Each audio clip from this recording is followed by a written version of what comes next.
Welcome to Gerald Khalil's Conversation Piece. I share my thoughts on social content in sports, politics, and entertainment. And if you're new to the channel, don't forget to like, share, and subscribe. So there was a major trade late Friday night in the NBA that saw the New York Knicks trade Julius Randle and Donte DiVincenzo to the Minnesota Timberwolves for Karl Anthony Towns. Minnesota will also receive a 2025 top 13 protected first-round pick from New York via the Detroit Pistons. Now, there was a third team involved, and that team was the Charlotte Hornets, who will receive draft compensation for helping the trade work financially. Now, Karl Anthony Towns, he's 28 years old. He's played 9 seasons. He's averaged 23 points and 11 rebounds per game. And Julius Randle, he's 29 years old. He's played 10 seasons. He's averaged 19 points and 9 rebounds per game. Now, here's the projected lineups for each team. So for the Knicks, their starters will be Jalen Brunson at point guard, Josh Hart at shooting guard. Mikal Bridges is at the 3, OG Anunoby is at the 4, and Karl Anthony Towns at center. Their bench, we're looking at Miles McBride, Cameron Payne, Precious Achiuwa, and Mitchell Robinson. Now, there's one thing I want to mention about that starting lineup for the Knicks. What they may do, they may swap out Josh Hart and put in Miles McBride. They may want a smaller lineup, quicker lineup, and that's why they may go with Miles instead of Josh. And also, Josh Hart would make sense coming off the bench because he's more a tougher rebounder, and he's just like that real hard-nosed sixth man. So we have to look at that. That may happen. We look at the Minnesota Timberwolves.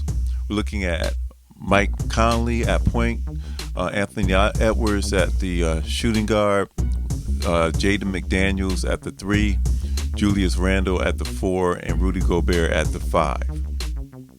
The Minnesota bench, we're looking at Rob Dillingham, Donte DiVincenzo, Nickeil Alexander-Walker, Joe Ingles, Leonard Miller, Naz Reid, and Luza Garza. So it was pretty much known that the Knicks needed help at the center position. Mitchell Robinson, he's going to be out for the first 2 months of the season. And they had also lost Isaiah Hartenstein to the Oklahoma City Thunder in free agency. So I knew that something was going to happen, that they were going to try to get someone up front, in the center position.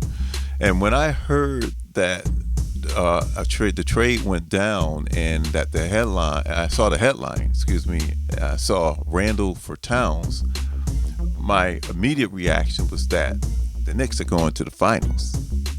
And I was like, man, because they're starting to line up, can match up with Boston's, and it's about better than anybody else's besides Boston. But I was liking their chances. And that was before I heard that DiVincenzo was included in the deal. And when I found out that he was included, I had to do some rethinking. Now, today, as far as their starting lineup's concerned, they are a better shooting team. Karl Anthony Towns, he can stretch the floor and he can shoot with the best of them without question.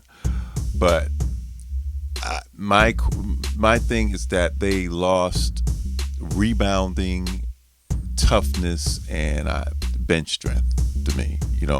I just think that DiVincenzo, he was a big loss. And also the loss of Randle, they're much softer up front.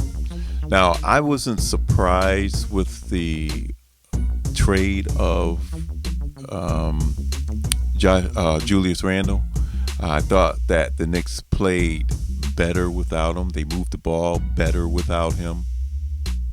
But he was still a tough rebounder, and he brought a toughness and grit that seemed to be the character of the New York Knicks. You had Randle, also Josh Hart. I thought DiVincenzo brought that toughness. Also, Hartenstein. And now, a lot of these guys aren't, a couple of guys aren't even there. So, once again, DiVincenzo, that was a big loss. And if we take a look at the Wolves side of things, I'm wondering about the spacing. Now, again, you got Julius Randle going there. Yes, he can stretch the floor, but he takes a lot of ill-advised shots at times. And you got Rudy Gobert there clogging up the middle. And I don't know, that team, they can have some problems. Now, maybe they will have to play Naz Reid a little bit more and sit down Rudy. But I don't know. We're going to have to see how things are going to work there. Again, and with this trade, will it be enough for Minnesota to get out the West? That's something we're going to have to see. So leave your comments below. I'd love to hear your thoughts, whether you are a Knicks fan or a Timberwolves fan. And also, don't forget to like, share, and subscribe. Now, I'll see you in the next one.